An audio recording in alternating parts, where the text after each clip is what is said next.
You ask Tiger to calculate. This deals with finding the midpoint between 2 points.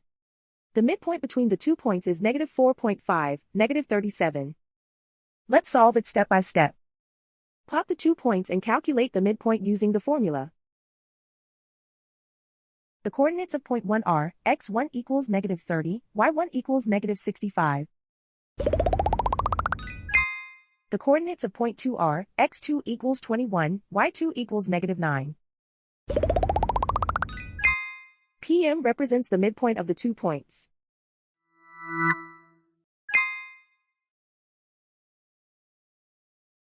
Use the x values in the midpoint formula to find the midpoints x.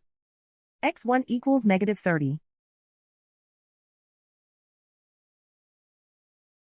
x2 equals 21.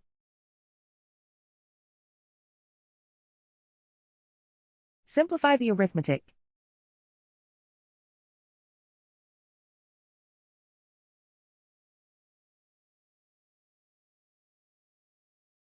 Use the y values in the midpoint formula to find the midpoints y. y1 equals -65. y2 equals -9.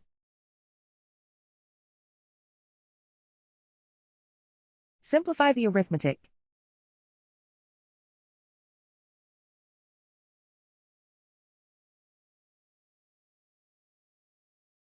And so, the midpoint is -4.5, -37.